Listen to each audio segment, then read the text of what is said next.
Hey there, how's it going today? We are here with our final real estate myth, and that is the myth that renting is cheaper than buying. Now, in the short term, yes, it is. Rent is typically, and I say typically, a little bit cheaper than what a mortgage payment could be.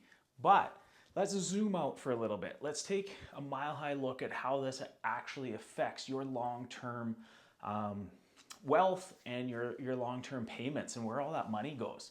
So let's just say on average, you're going to pay $1,200 a month for rent. Now, I think right now that's a little low, but for this example, we're going to use $1,200 a month in rent.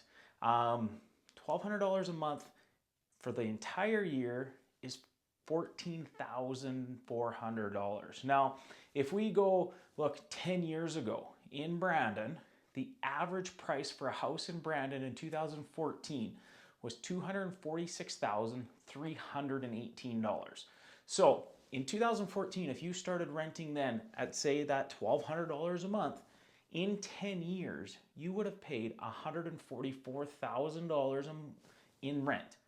That money is gone to your landlord to help them pay down their mortgage. You won't see that ever again.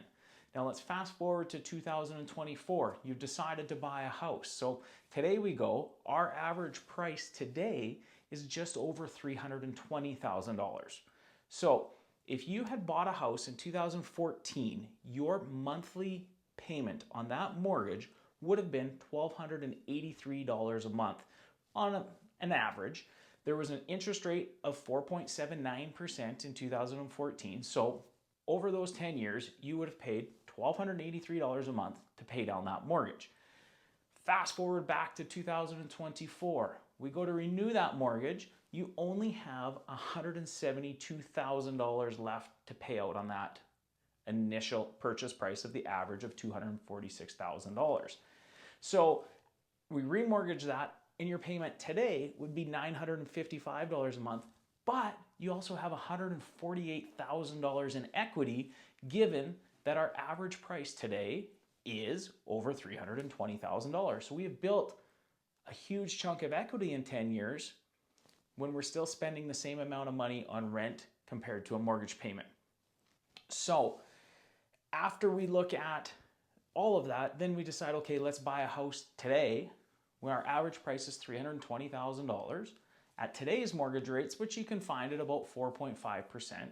So those monthly payments are just going to be over $1,700 a month on that same house that we could have bought 10 years ago. So in the short term, you saved a little bit of money each month on rent.